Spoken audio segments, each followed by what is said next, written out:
Always be willing to look at both sides of the argument. Understanding the other side is the best way to strengthen your own. Assalamualaikum warahmatullahi wabarakatuh. Hi everyone, long time no having topic to discuss. So before I'm going to expand about the topic today, allow me to introduce myself first. My name is Alya from Izwandi, and the topic today is what culture should be taught at English for Learner classroom. Okay, what the definition of EFL?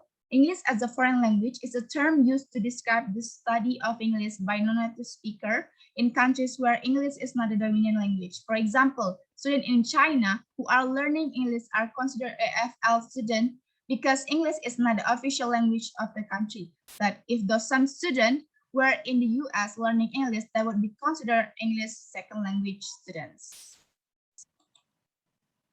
The goal of teaching cultures in EFL classroom. Culture in EFL teaching and learning in an effort to provide an understanding of culture in EFL education.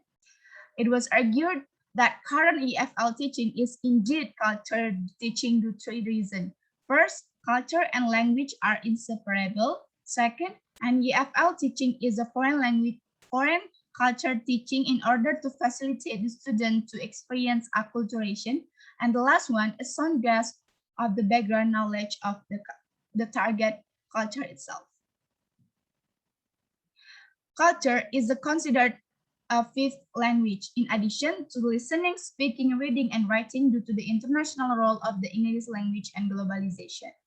You can see from our PowerPoint slide.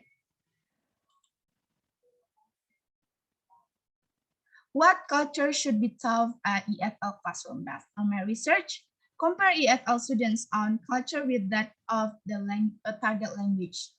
EFL students have their own culture can be used as a foil for the target culture. They'll be able to appreciate it more because they will have a way of comparing practices and tradition. The quirk of the target culture can make for memorable points of comparison. Second, expose the EFL student to authentic materials. Exposing your student to authentic material gives them unparalleled look into how the language is wielded on the day-to-day basis by native speakers. Also, in America, some cultures in EFL's classroom. First one is never use a cell phone in class.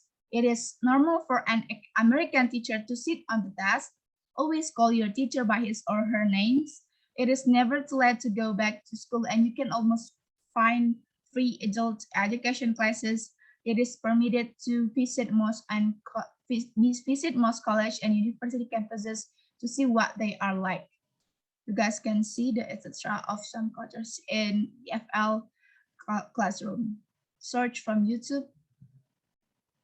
Okay, we can conclude that we should reiterate the main premise of the present study. The teaching of culture should become an integral part of foreign language instruction. Culture should be our message to student and language or medium. Frontiers have opened and never before have nations come closer to one another in theory, at least. As a result, people from different cultures weave their lives into international fabrics that is beginning to fray at the edge by virtue of miscommunication and propaganda. So, all right, guys, I think that's all. What do you think? Let's having a discussion with me and in my email. Thank you so much for your attention. Thank you, sir. Thank you, friend. Bye-bye. Wassalamualaikum warahmatullahi wabarakatuh.